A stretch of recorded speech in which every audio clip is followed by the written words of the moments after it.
Big hand for Susan Stryker.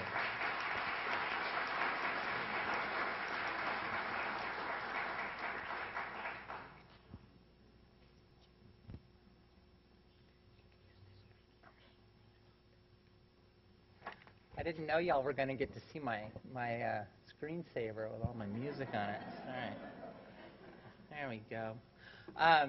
Thank you all so much for coming out here tonight, for everybody, for the people who invited me, like Connor for introducing me, Vicki for the work that she's done, Autumn, who's been, really great and shepherding me around all day while I've been here. I have to say, it's like you guys are coming out for a history lecture on a Friday night when the weather's so nice. So, oh gosh. What I was asked to do when Levy asked me to come here and speak was to just like say a little bit about something about transgender history. I'll have to say, if you guys have seen a book that I did called Transgender History, which is designed as a sort of introductory text to some of the main events in 20th century transgender history. Some of what I'm going to say tonight is going to be familiar to you. Others won't. Can you all hear me all right up there? Okay. Let me just go ahead and get started then. What I was going to focus on first was just some highlights of what I think of as movement history, organizational building history. I've got pictures in just a minute, but mostly what I've got right now is words. The very first, what I would now call transgender organization that I've ever come across that had any kind of political sensibility was mentioned in a book written by somebody named Earl Lind, or also went by the name Ralph Werther, also went by the name Jenny June, who wrote this book called Autobiography of an Androgyne, which was published in 1918.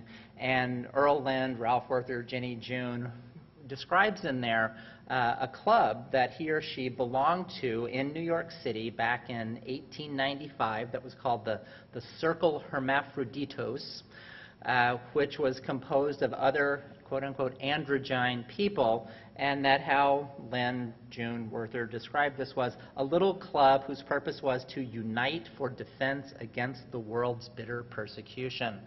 So, there has been, I would say, a transgender, organizational sensibility and, political spirit for, like well over 100 years at this point. So transgender activism is not a new thing.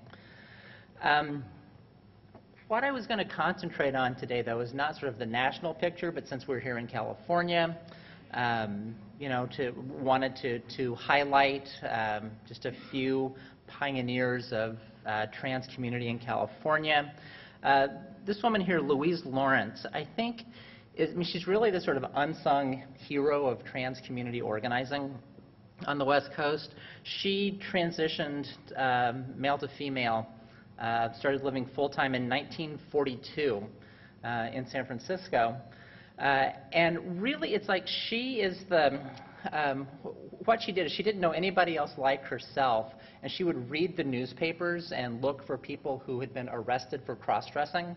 And back in those days, the newspapers would publish people's name, their address, everything. So she would write to these people who'd been arrested and say, hey, I'm like you, do you want to get together and have coffee when you get out of jail? She also placed ads in, like science fiction fan magazines and, things like, like gossip and celebrity gossip magazines, saying, cross-dresser seeks to meet other people. She amassed hundreds and hundreds of contacts through that work. Her girlfriend was someone who was a nurse who had met Alfred Kinsey, the famous sex researcher. And through her girlfriend knowing Kinsey, Louise directed a lot of trans people to Alfred Kinsey so that they were included in the sex surveys that he was doing. And that it's really through her that kind of the medical establishment in the United States started interfacing with trans communities of people.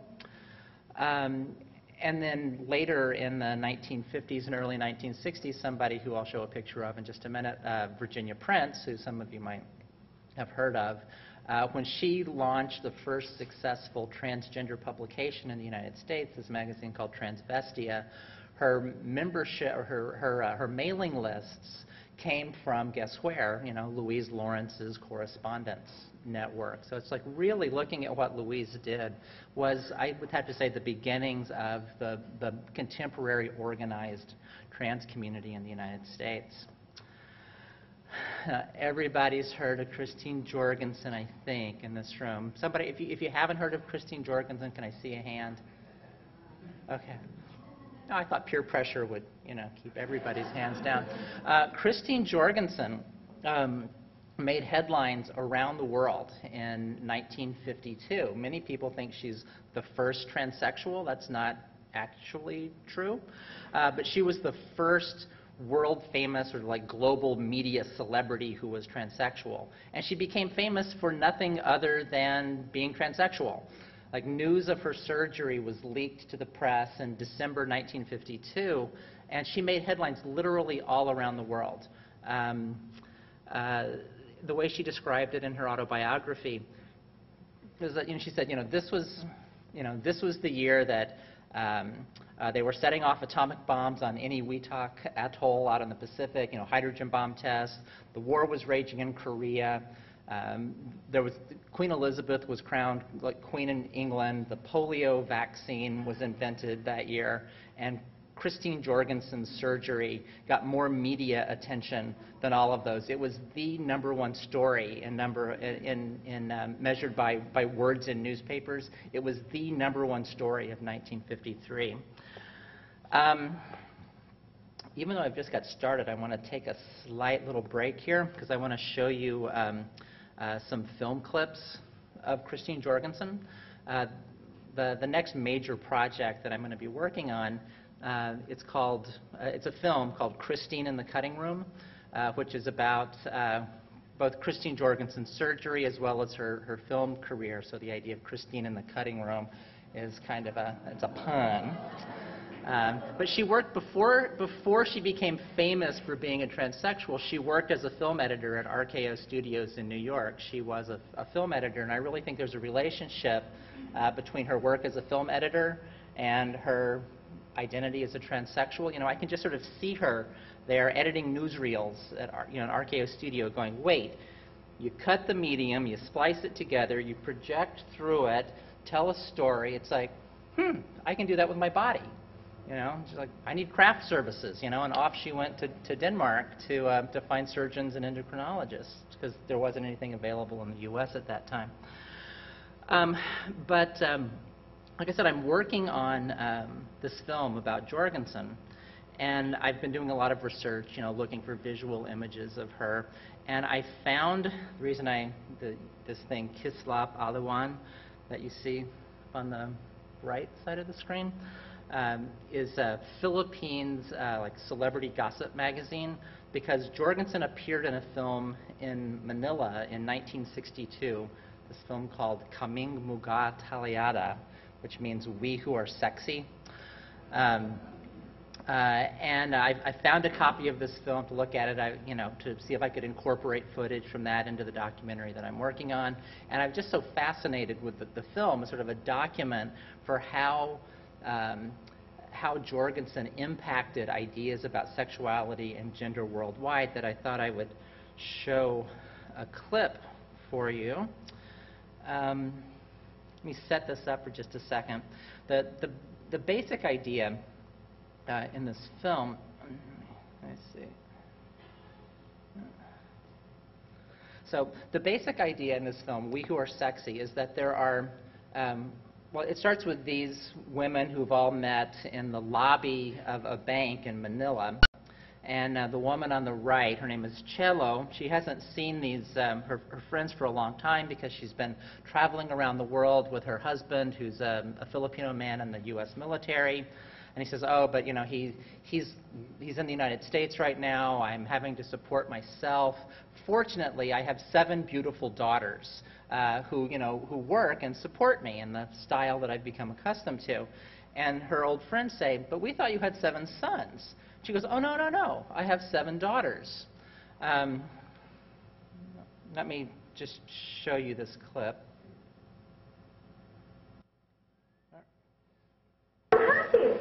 Hindi ba? Sana kung sila'y pangit. Tingnan ninyo. Tingnan ninyo! Hindi ba sila parang mga mababangong rosas na bago lamang These are her 7 daughters. Nagkasabog ng halimuyak? And I'll just play this clip because it's so fun to watch.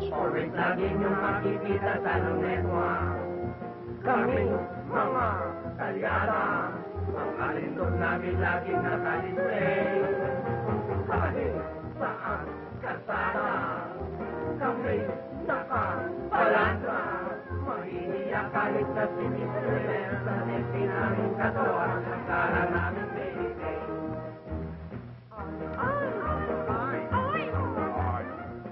Saya ng barkada, ay, ay, ay, ay, kalyada, kalyada, kung may gwapo ang puso namin ay papasyada, ang ayos namin laging kalyada.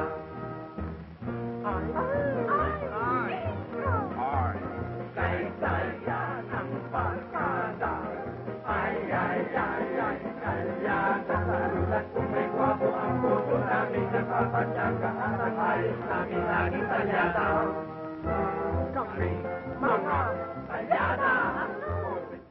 Okay, well, the fun continues for some time, but the basic plot, it's kind of like 7 Brides for 7 Brothers, that the women who were watching these 7 siblings here, they see them and they think, oh, they're so beautiful. I read it as kind of like a femme-femme lesbian attraction. But they say, oh, it's like, you know, the 7 Demagiba children. It's like we knew them when they were young. They weren't that way. Their mother must have, you know, made them effeminate so that they won't ever get married, so that they'll keep working to support her. But we've got to restore their masculinity, you know, so that we can marry them. There's a really great kind of juvenile delinquent gang rumble fight scene here. I'll leave it up maybe for a second while I'm talking. And so what finally happens, you know, much hilarity ensues as the 7 women try to woo and wed the 7 Kalyadas, as they're called in the film. And that they all go out on a group date to see Christine Jorgensen at the Manila nightclub. And I'll show you a clip of Jorgensen just so that you can kind of see her in action. But then the way the plot of the film works is that the mother of these people is like, oh, this is the perfect solution. You know, just like, I'll send my kids to Europe so that they can become transsexual like Christine Jorgensen and become professional entertainers, and they'll never get married that way, and they'll support me forever. Let me.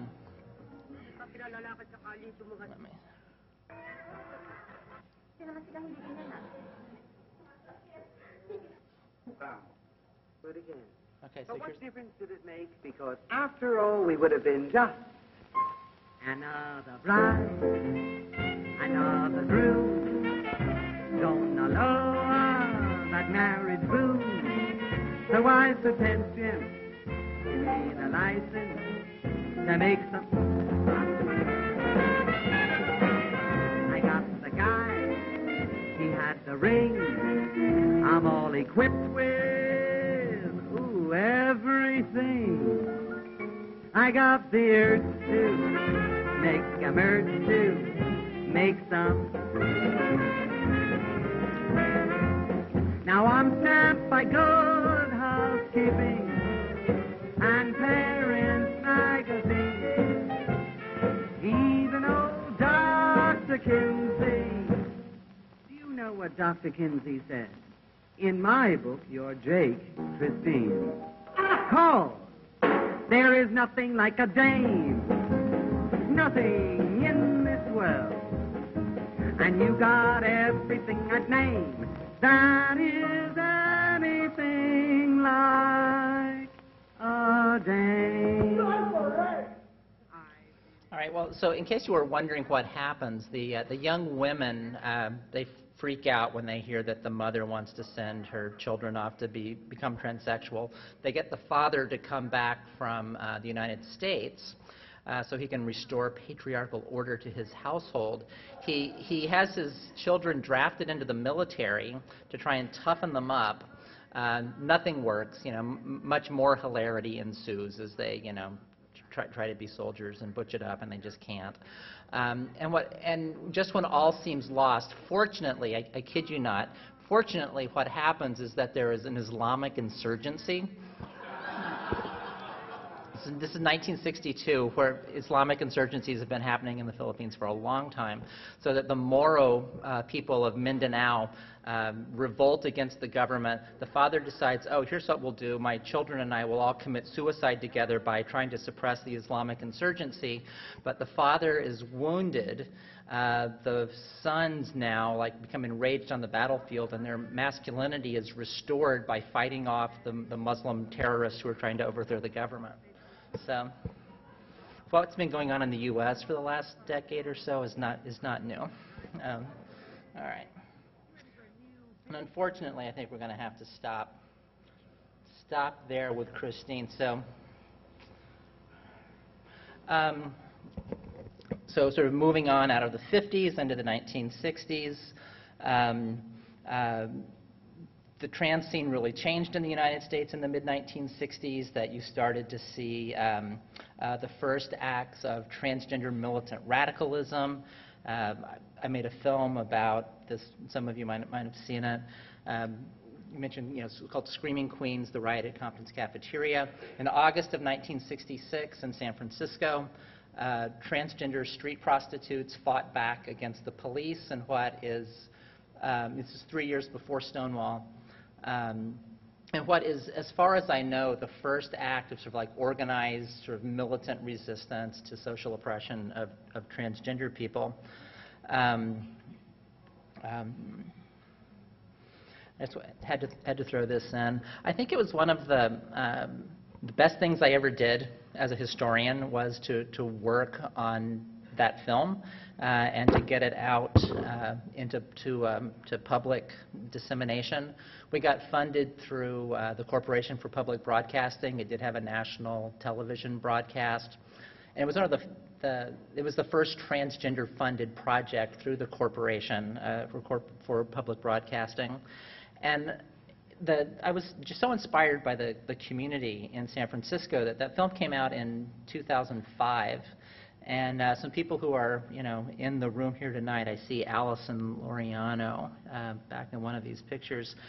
They decided, Cecilia Chung, I think was the leader of this effort, decided in 2005 that 2006 would be the 40th anniversary of the Compton's Cafeteria riot, and they organized a ceremony to install a historical marker in the sidewalk at the corner of Turk and Taylor Street in San Francisco. And I put in a picture of me in the blue shirt here squatting down by the marker as it's installed. You can't really see the marker, unfortunately. But it was this really amazing event. There were more than, I would say 150 people turned out for this event. The two people you see here, Tamara Ching and Felicia Elizondo, were people who were Compton's Cafeteria patrons back in the 1960s. They're featured in the film. The gentleman holding the microphone there is the Reverend Cecil Williams, who is the pastor at Glide Memorial Methodist Church, one of the most sort of progressive churches in San Francisco.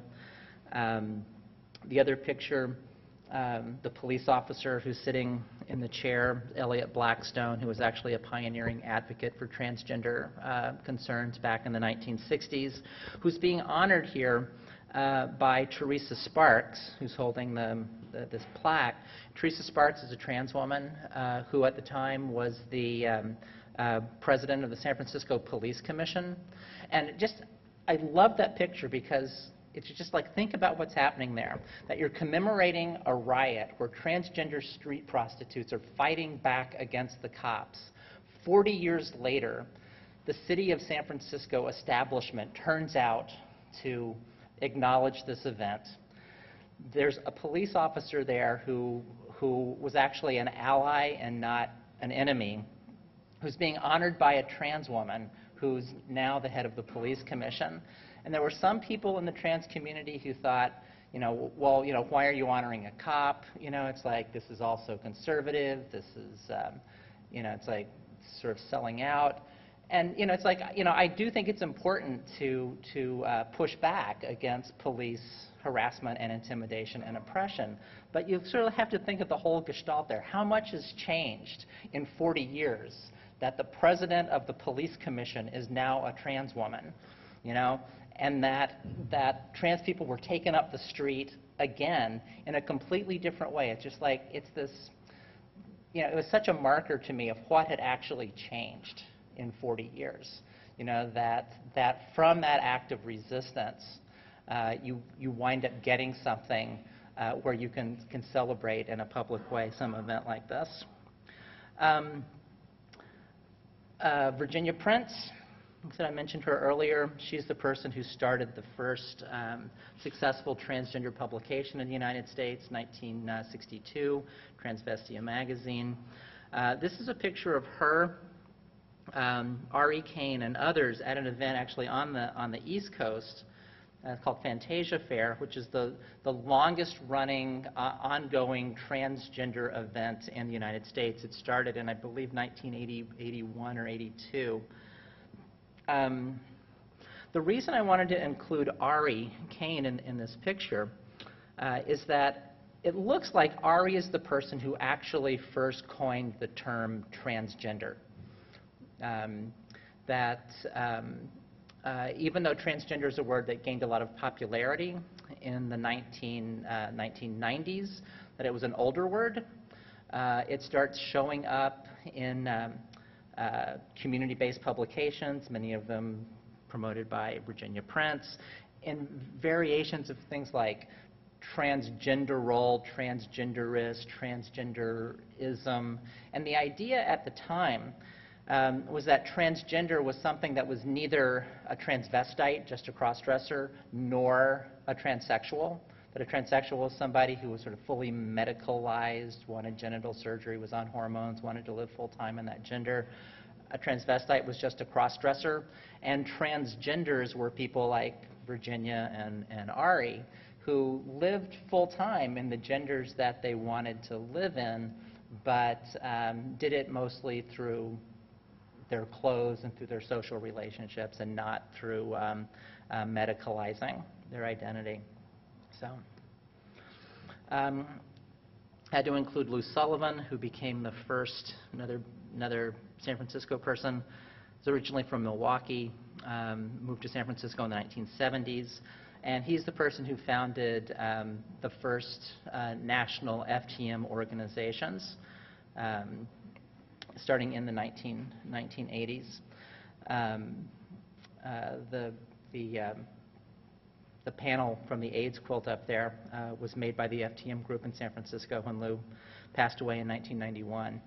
And I wanted to include him, not only because of his contributions to the FTM community, but to acknowledge the role that AIDS has played in the trans community. That Lou was such an important early leader. It was just so tragic that he was taken by AIDS-related illnesses so soon, just before the next wave of the movement started. I had some qualms about putting these next pictures in, but I'm just going to go ahead and do it.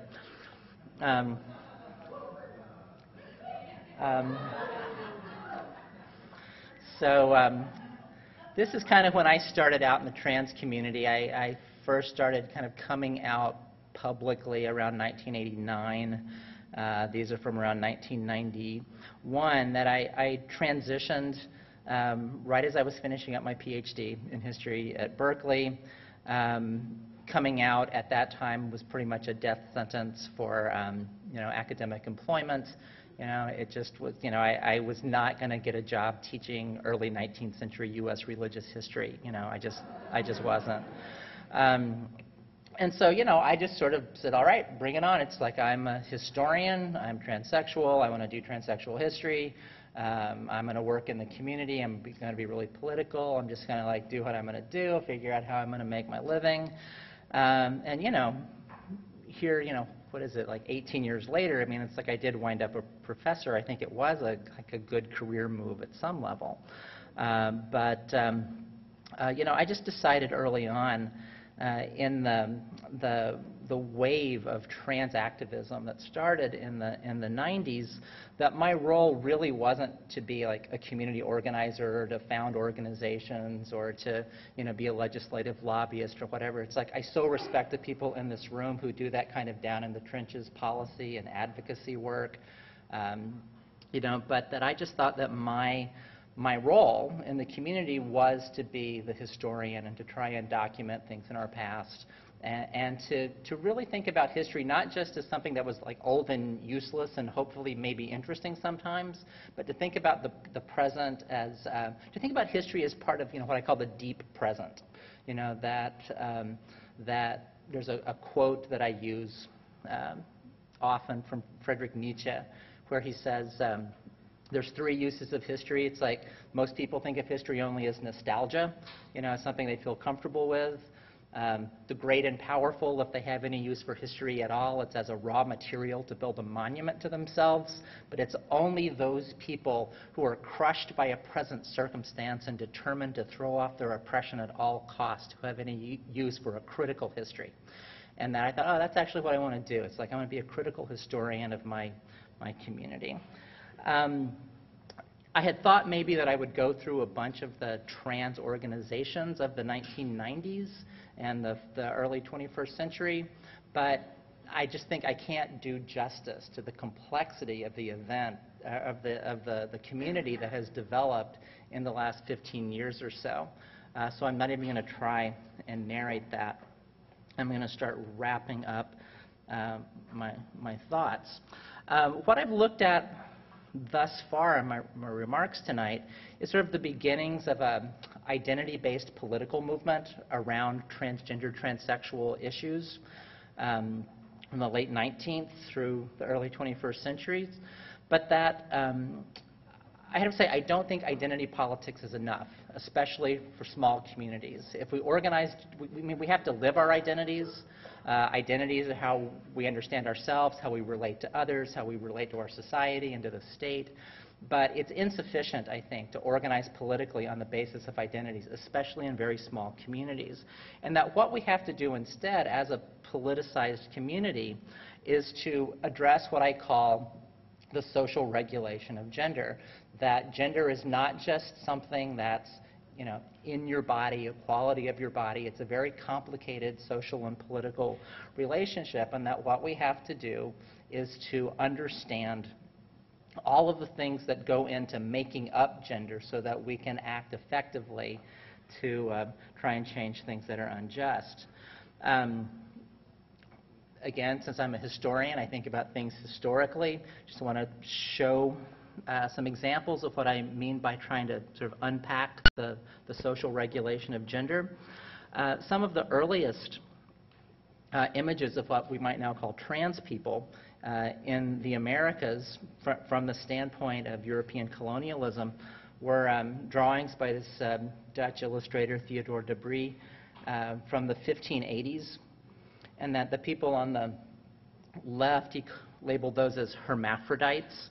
This is from Florida, where he had observed a battle where hermaphrodites were carrying wounded warriors off the field of battle, and you know how he depicts a hermaphrodite as somebody who has, by European standards, you know, long feminine hair but a masculine male body.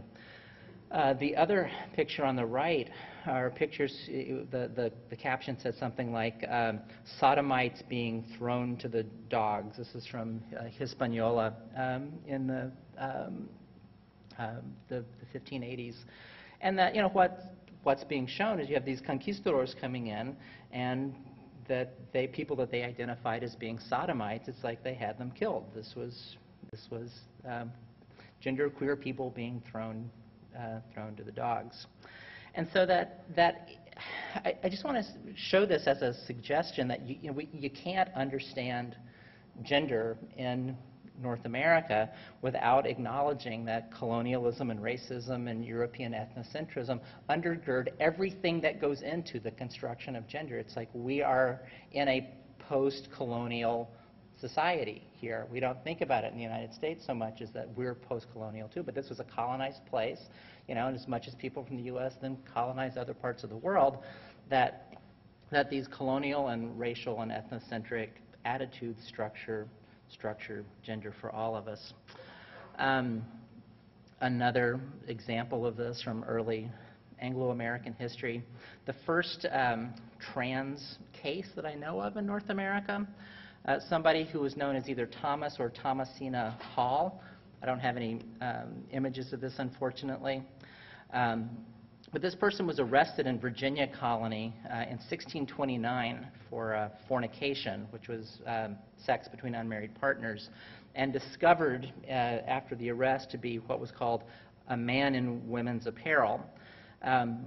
But as they were trying to figure out the history of this person to see if a crime had been committed, it turns out that Thomas or Thomasina Hall had actually been christened as a girl at birth and raised as a girl or woman until age 22, at which time she joined the army as a male. Her brother joined the army, and she joined the army with her brother, served in the army as a male for a number of years, went back to living as a woman, working as a lace maker, and then decided to indenture herself as a laborer to Virginia, and went over in, I think it was 1627, and at that point, having come over as a male, is arrested in women's clothing. However, on physical examination, this person was, well, as Thomas or Thomasina described him or herself, as having a piece of a hole and a piece of flesh growing at the belly as big as the top of my little finger,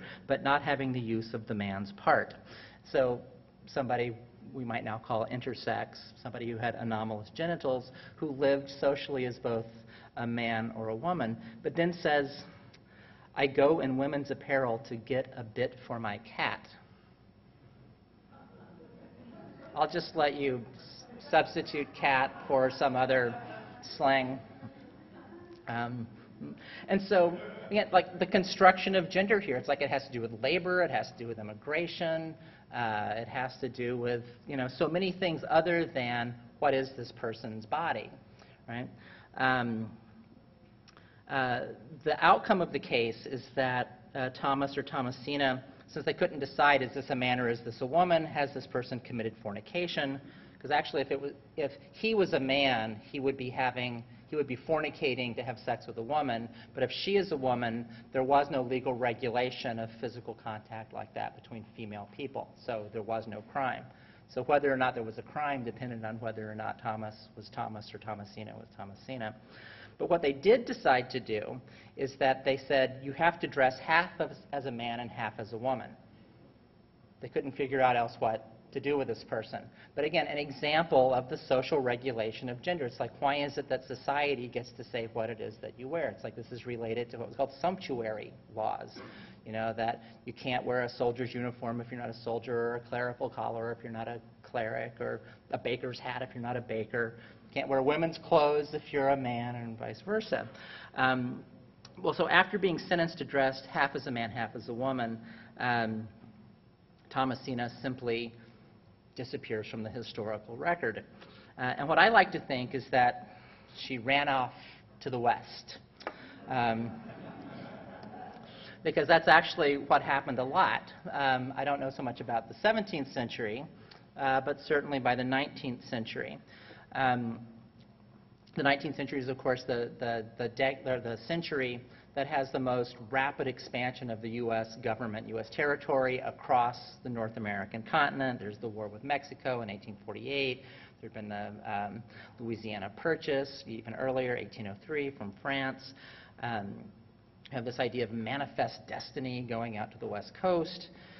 And there were all of these big new cities that had sprung up due to industrialization. So you had the you know, the port cities and the manufacturing cities. You had the mining cities out west, San Francisco in particular, Denver.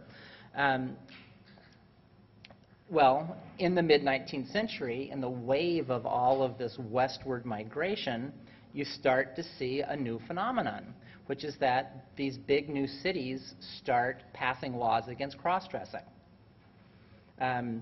If you can read this, in the 19th century, the first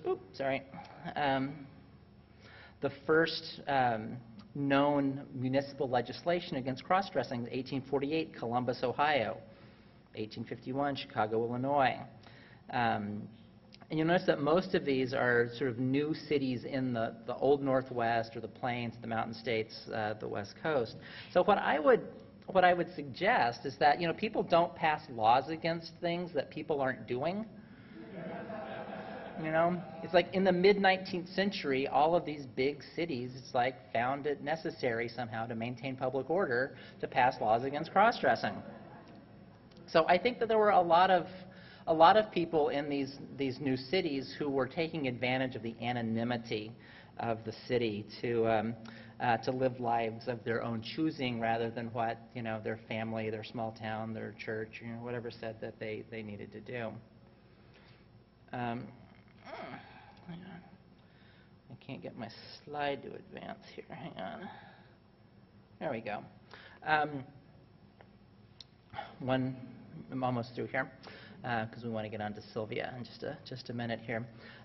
The argument that I would make is that by the late 19th century, that you're starting to see what I would call eugenic space being created, especially in the cities, that sort of new scientific understandings of sexuality, sexology, new laws based on trying to segregate different kinds or types of people, homo from hetero, white from black, that this sort of meshing of sort of scientifically based law about controlling and regulating public space creates a kind of eugenically cleansed public space in the United States that makes public space white and heteronormative, and that segregates and ghettoizes queer people and people of color. I just have one photograph here of somebody from San Francisco, someone by the name of Geraldine Portica.